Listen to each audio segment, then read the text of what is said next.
I am very lucky to once again be talking to one of my favorite horror authors, CJ Leede. She has an upcoming book, Headlights, which follows up on her second book, American Rapture, and the first book, which we've talked about many times, Maeve Fly. I'm very excited to have you here today. How are you? I'm great. Thank you for having me back. I'm stoked to be here. It's you and I have spoken. We've done an interview every year, pretty much, Yeah. for Yeah. each book. Very, Love it. it's crazy to like read this and then talk to the person who did this. And be like, what's wrong with you? Yeah, yeah. Like, why are you so mean? Why do you hurt the people I love? It's like these easy questions that you really want to have to answer in an interview. So, we've talked before about how much you love traveling and how much the way you travel from all of your Instagram stories and everything you see on, it's usually driving.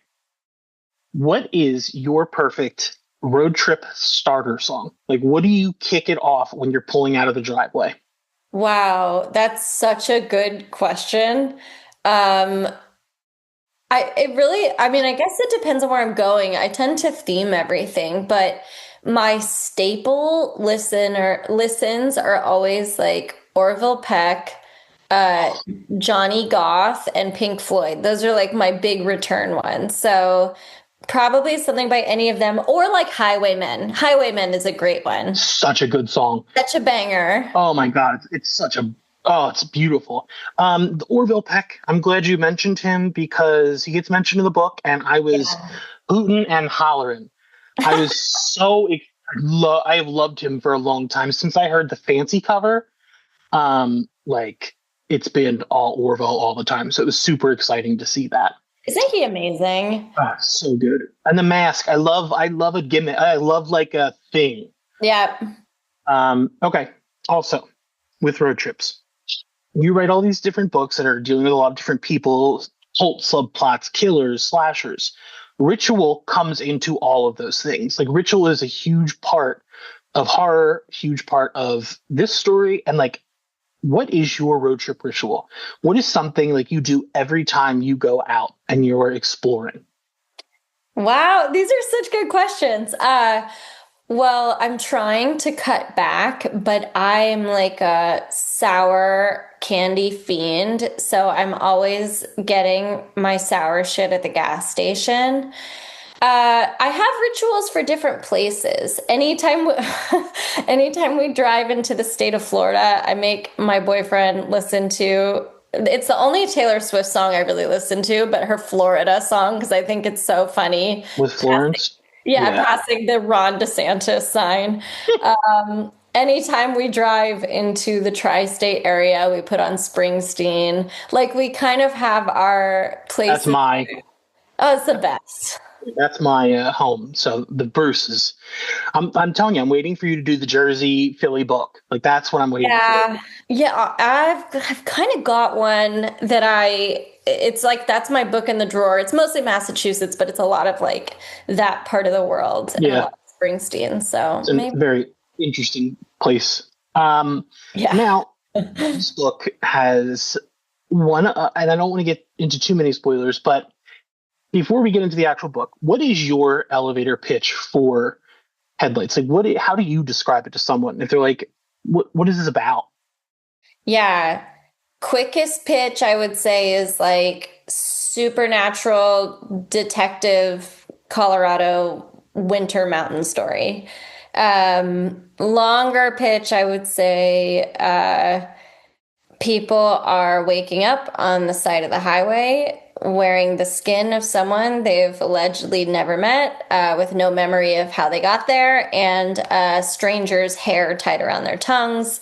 And the very tortured detective who was working this case forever has to come back to Denver when it starts up again and face the case, but also like his very complicated dark past. And yeah, there's road trip, ghosts, cannibals, all the things. It's I think this is my favorite of your three. Ah, Like thank you. it was funny.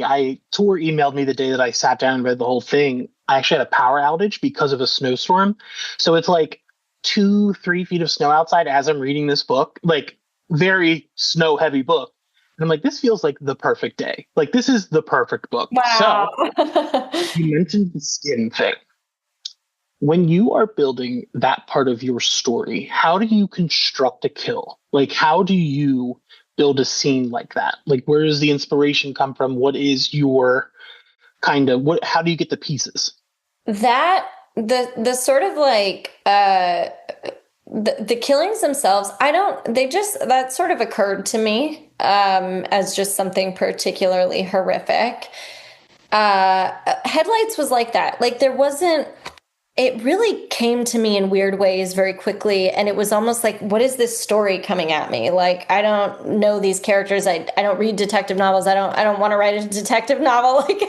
But it just like it sort of came at me from the dark. But in terms of like the process from there, I have a cousin who is a very wonderful doctor who has consulted with me now 3 books, and she'll definitely let me know the books that I consulted her more than the other ones, you know. But so if I ever get anything wrong, it's my fault, not hers. But anyway, she helped me a lot with that aspect. She was like, you know, the feet and the hands. She was like, you probably just wouldn't. She was like, it'd be easier to chop them. You know, it was like this whole, Yeah, it's just like like, a yeah, jumpsuit. Yeah, yeah, exactly. Uh, casual. and she really helped with a very spoilery thing, which I will not say, but the sort of mechanics of a big reveal at the end and something that was misremembered until then, that was a Oh, big help. ugh. Yeah. Did you consult on her on the egg in Mauve? No. All right, No, that's I all did you. not consult with her on the egg. I did a lot for the tour bus scene. I was like, how do you, if you were to detach a jaw, it's like horrible. Casual, casual That's cool. She's like doctor sends talk. me diagrams. Good.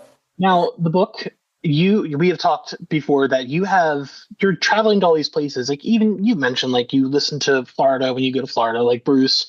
What is your specific connection to Denver? Like what made you want to tell a story here? I grew up spending a ton of time in Denver. So I'm from Texas, but a lot of my family is in like Colorado. And to me, Denver was kind of we would often go to Denver to see family and then go to the mountains. And I was always like, okay, like it's flat at home. You know what I mean? Like what am I doing in another flat city? Like I just want to go to the mountains. And I never really appreciated like the landscape or even the culture of Denver enough when I was a kid. And what I think I don't see a ton of in media, but is really true for my experience in Denver is like it's very Western. Like it's like a cow town, you know, or at least Yeah, historically was. And so like it has kind of been everything. It's been like a con artist town, it's been a cow town, it's been obviously Kerouac spent a lot of time there with On the Road and like yeah, and now it's a very sports heavy town, you know, and the weed thing and whatever. But like yeah. it Hipsters. it's a cool place that in my lifetime I kind of like gained an appreciation for probably really in the last few years more than I ever did growing up. And I probably went there 4 times a year my whole life. Wow, that is a strong connection. Yeah. Now, as much as we'll talk about the music after this, but nature and like the world is a really big part of the DNA that makes one of your stories what it is. With this, I felt like I learned a lot about wolves and the idea of the ecosystem and like where it balances where we are. Was that something you went into this like already knowing? Like where did that part of the story come from? Because I learned a lot. I'm so glad. And like I hope I like did it all justice. It's a complex issue, but something I feel pretty strongly about. So it's been in the background for a long time, and again, like I have family there. I come from ranching family. Like Mhm. this, my family's very that way, and so we don't all align on how we view this situation, but. I think wolf reintroductions have been a major thing in the West in the last 10 years, and it's something everybody should know about because they are a keystone species and it really affects everyone and everything. And, I hear people complain about coyotes every day in urban centers. They're now Hmm. considered actually like urban wildlife. They've like pretty much adapted to be city animals. And I get it because we want to protect our pets and everything else, but it's not their fault. They're overpopulated now. Yeah. It's ours. And it's very interesting in the story how you do show both sides of it, like the effects of the wolf and how the wolf became the ideological like metaphor, like what these people were seeing it as, like the enemy, the other. Um, Now, before we get into the music, Friends of the Front Range, you were Yeah, doing a donation per pre-order of the hardcover. Can you talk a little bit about that? Just because yeah. I it made me so happy to see. Like, I just love when people give a shit. So it was really nice to see that. Oh, that's awesome. Thank you. I was excited. It was really hard to pick one organization or one like theme to focus on with this book because it could have been wolves. It could have been like veteran mental health resources. It could have been Hmm. all kinds of things. But yeah, I decided to go with the environmental stuff and like really hyper local. So um, with American Rapture, I gave $1 for every pre-order and first week hardcover sale because we get that number all at once. Like after the first week, they give you that number, and then after that, I don't really hear about my sales until Hmm. like quarterly. So basically, I give $1 for each one of those sold to something. I did the ALA last time, Unite Against Book Bans, because that was very thematic to that book and I care about it. This time, there is in particular a park, a wilderness preserve right outside of Denver, really like an extension of Denver that I love and like really helped me understand this plains region and the Front Range and helped me a lot with the writing of the book. And there's an organization, Friends of the Front Range Wildlife Refuges, that basically supports Rocky Mountain Arsenal Wildlife Refuge and also, what is the name of the other one? I can't remember the name. It's right Hmm. there. It's also amazing. And basically, they like help get folks from the inner city out there and help people connect with nature who might not feel they have the resources to do that otherwise, and also like do a lot of preservation efforts. So that's where I'm going to donate this time. I'm hoping with each book to kind of give back a little bit with that pre-order and first week sales, and just kind of I don't know, sprinkle a little Hmm. love around this world each time Yeah. because And yeah. people are they're investing in your art and you want to put that back into the things Yeah. that matter. And that helped me create the art. Yeah. Yeah, like the inspirations, like the wolves and all that stuff. And one of the characters is a park ranger. I'm not going to ask any questions about Hannah. I want to ask a million, but it would be spoilery to get in. Yeah. But we can talk about the music. I think an essential element of the DNA of your novels so far in your career have been music. I think it is a huge part of like the way you write, because I know you make playlists for these books and things like that. I'm so curious. I mean, John Denver is the biggest one on this book. What was your relationship with John Denver before? Like, are you a big fan of John Denver? Like, why John over someone else? Well, I mean, it just felt so right to me. Like, obviously, so he chose the name John Denver. Like, that was not his last name. And also he lived in Aspen. He was very inspired by Colorado in particular, even though he ended up, kind of living all over. And a lot of his songs have to do with Colorado. Rocky Mountain High was obviously like a huge Yeah. piece of this. Guess he'd rather be in Colorado is another one. And I guess for me, as somebody who grew up spending so much time in Colorado, but I had kind of a complicated relationship with it. Like I loved seeing family, but I just didn't. Colorado to me growing up felt a bit like a cold place. Like obviously literally, but also like I never felt super welcomed by the people, which I know Coloradans will be like, no, there's no way. Yeah. But for whatever reason, that was kind of my feeling. But John Denver was kind of the one way in which like I looked at Colorado through his eyes kind of, and I learned a lot about him, and it I think that's how I found my relationship to Colorado. And now I'm like, we have to protect this place at all costs, you know? But it's a fascinating place. John Denver's a fascinating dude. And the more I learned about him, the more it kind of informed the book. And this story of like, so his, everybody should read his autobiography, first of all, and watch the made for TV biopic with Chad Lowe and, oh my God, what is her name? Charlotte from Sex and the City. She's great. There, it's so Yeah. good. And it also paints like a pretty fascinating portrait of this dude.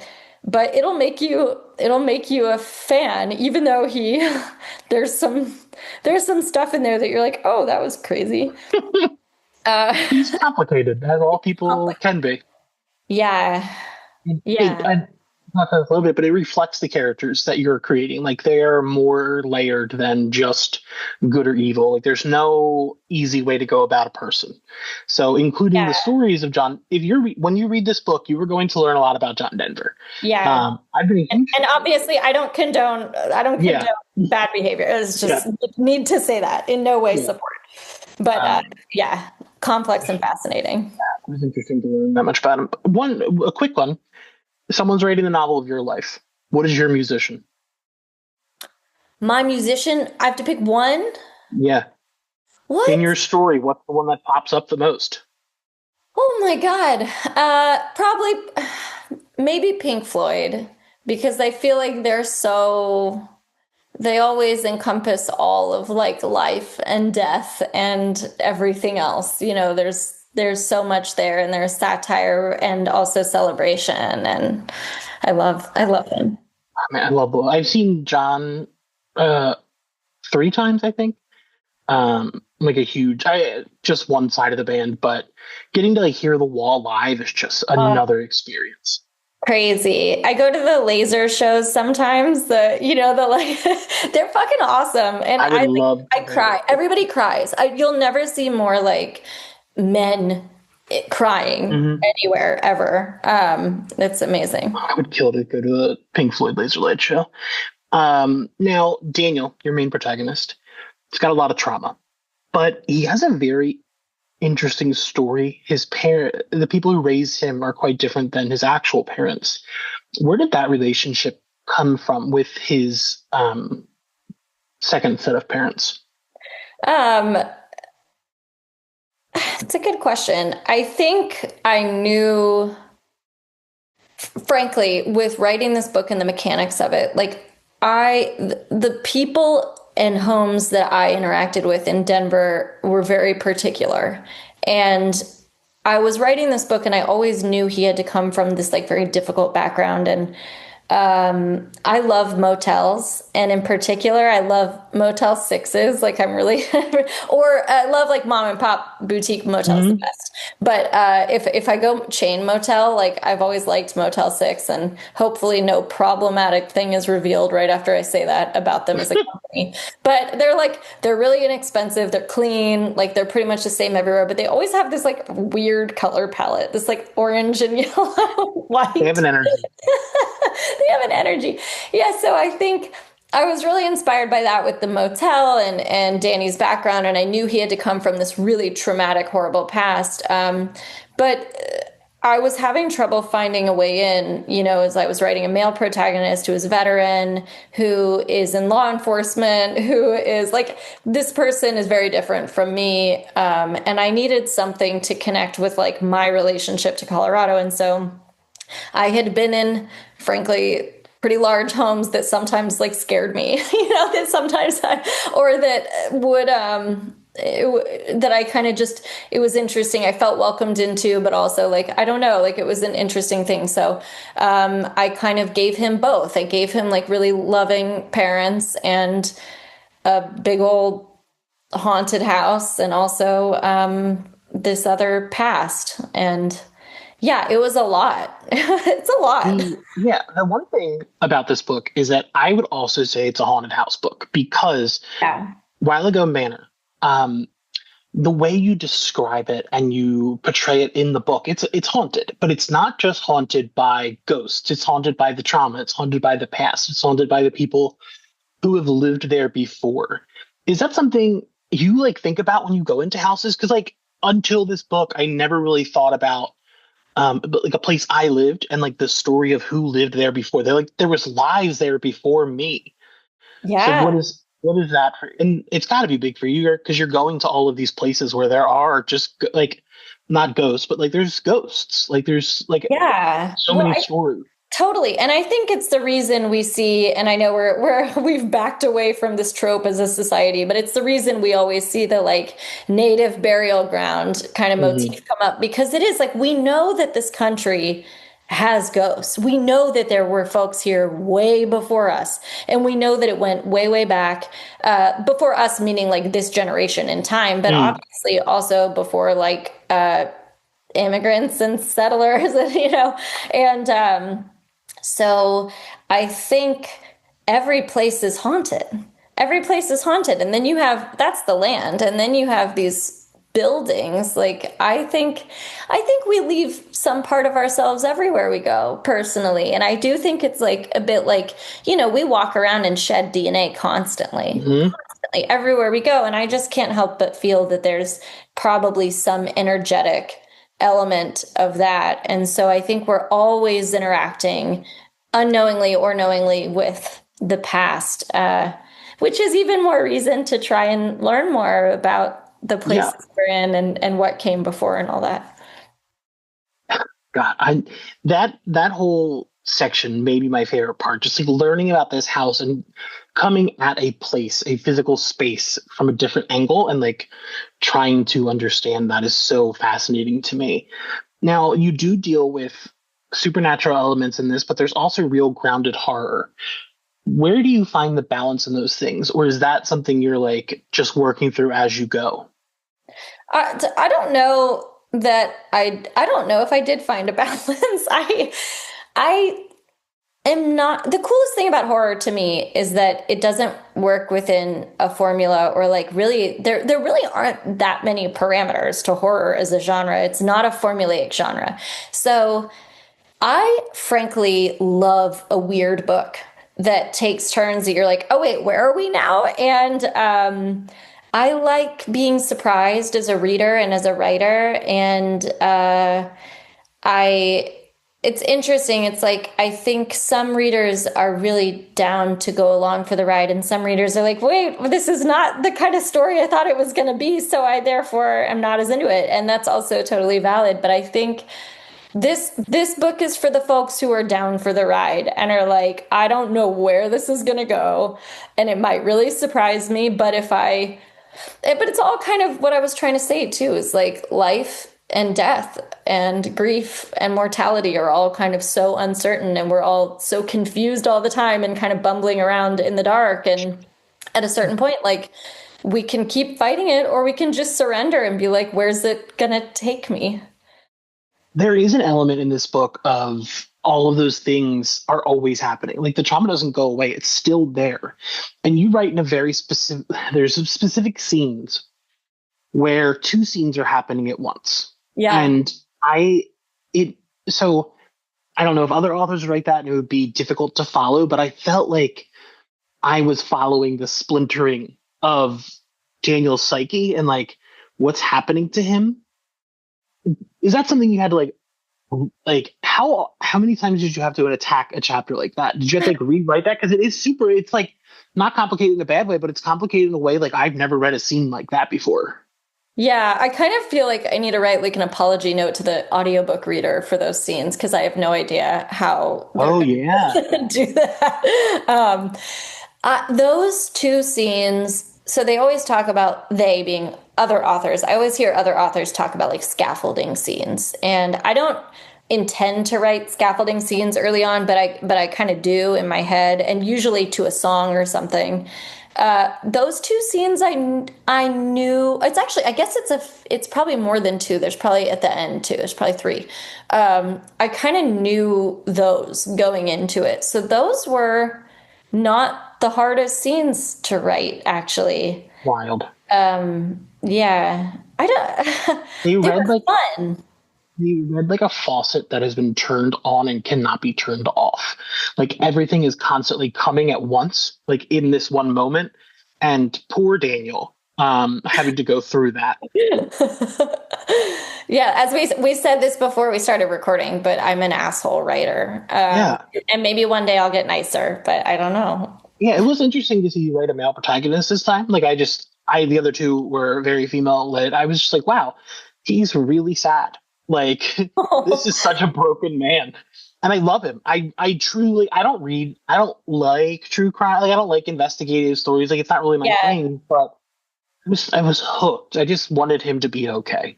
Oh. Now, something that gets brought up a couple times throughout the book is a certain, like a cryptid with like for you as a person, do you find like is that just something you find joy in as cryptids, or like how do you see them when you're traveling, because you're going through all these different regions and cryptids are a very regional thing. Like everyone's I live in like the five towns the Jersey Devil is in. Like when Yeah. you hear stories about the Jersey Devil, that's where I live. So like what is that to you as someone who like is constantly around? Yeah, well, so my boyfriend is obsessed with cryptids and UFOs, and I actually he's an actor, and in my dream he would play Nat Tillman in this. Yeah, I was gonna say he sounds like that. Yeah, exactly. He's less annoying than Nat Tillman, He's a and good guy. He's just drinks differently. Yeah, yeah, he's a good guy. But so I have sort of de facto been brought into the cryptid fold, but I've always liked the idea. It's like everywhere we go to as many indie bookstores as we can. And we always go to the local shelf. And we always, if there's any book on cryptids or hauntings or any kind of weird history of a place, that's always the first thing we buy. And we just went to Point Pleasant, West Virginia to go to the Mothman Did you Museum. see his ass? I touched his ass. I made a video Nice. about it. Yeah, it was glorious. It was so I'm very great. jealous. It was awesome. I love it. I love it. I think Yeah. why would there not be why would there not be cryptids here? There's so much other shit like and I like the idea of there being thin places where maybe things slip between dimensions or I guess I believe that. Nat seems like a culmination of all of these things. Yeah, I loved him. He like talks too much and like he annoys the hell out of Dan, but it's in such a fun way. Like it's and like his part of the story is also wild, but it's exactly. I love it. And I'm so just glad. one quick thing, your boyfriend is writing a book as well. What is that called? Yeah, so it's crazy. The Problem Drinker, and it's a memoir about the exact same time period in which I was writing Headlights. So they're really good kind of companion pieces if you like seeing two writers deal with basically the same shit. Like we had a lot of loss and a lot of hospital scares. There was just like a really Headlights took me like 5 years, but Mm. the most intense part of it was really this like 2 year period where like it just felt like life was coming at us in this insane way. And yeah, that's what his memoir is about, that time period. And it comes out 1 week before Headlights. So we're gonna do two joint events. That'll be really fun. That's awesome. I'm gonna have to reach out to him to chat, and Yeah. I want to read it too, just because I've seen it on your socials. I'm like, oh, this looks sick. It's great. And it's a lot about the horror community too. Like he literally writes about like other horror authors and like being at parties and it's really fun. It's sort of this like he wanted to write this like kind of decadent, gossipy, fun memoir, but also that touches on really kind of heavy, uh, Oh, difficult themes. I'm a gossipy bitch. I love that. It's so good. You're gonna love it. I'll have to reach out to get that. Now, my final. There has been something that is more of a subplot in your first three novels. You talk a lot about cults, and cults are kind of a big part of your story. Is that something you are looking to grow into a full, like, do you want to write a full cult story, or is that just like, is it more fun as a background piece? Probably because it's such an American thing too. Like I feel like with Colorado, it was like I can't not include cannibalism, I can't not include ghosts, and I can't not include cult stuff. It just felt like so part of the landscape to me. And so yeah, I mean I think my project is to keep kind of going around this country and writing it bit by bit, and cults are for sure going to be one of my favorite books. I think people don't talk about this book enough. There's a book called God Shot by Chelsea Beaker. Chelsea Beaker, God Shot. And it's one of the best cult books I've ever read, but also Bad Times at the El Royale. I love that movie. And Chris Hemsworth is like the best Yeah. leader. So yeah, I'll probably do more.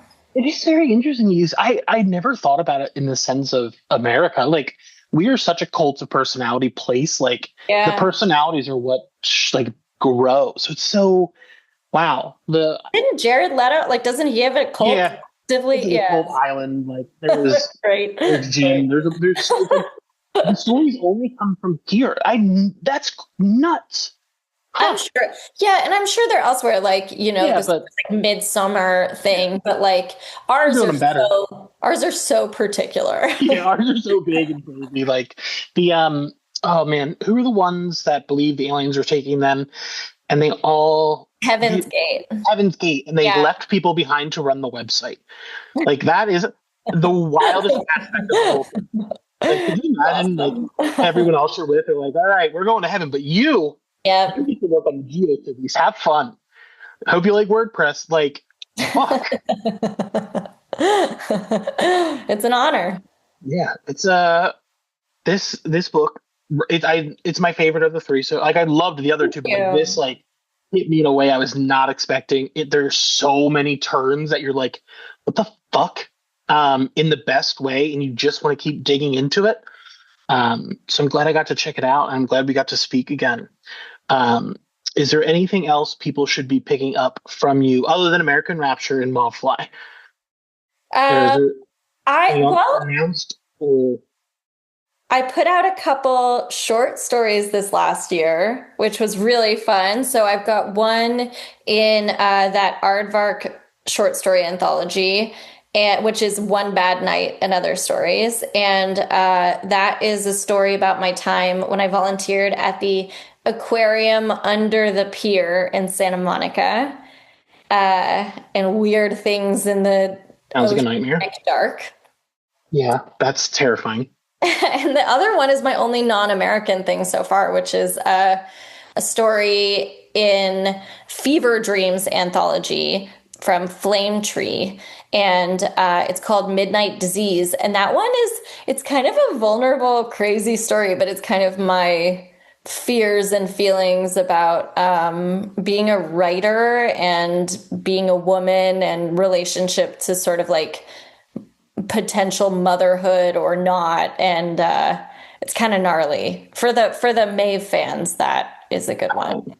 I have to. I'm gonna after this. I will go grab those. I was actually the last interview I did was with Stephen Graham Jones, and we talked a ton about novellas and the short story and like the way you construct that story versus where you construct a Yeah. novel. Like the punchiness of horror is so well done in an anthology. Like it is so like snappy, and you get to do your thing and then get out, which is fascinating.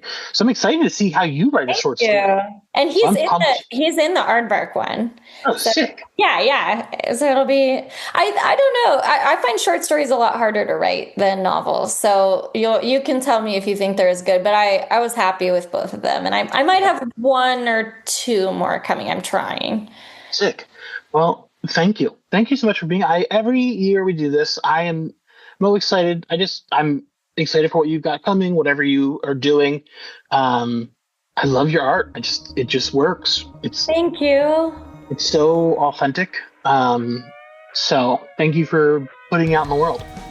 Thank you so much for reading and having me back. I really Yeah. appreciate it. Well, you can find us at gatecrashers.fan for all things that we do.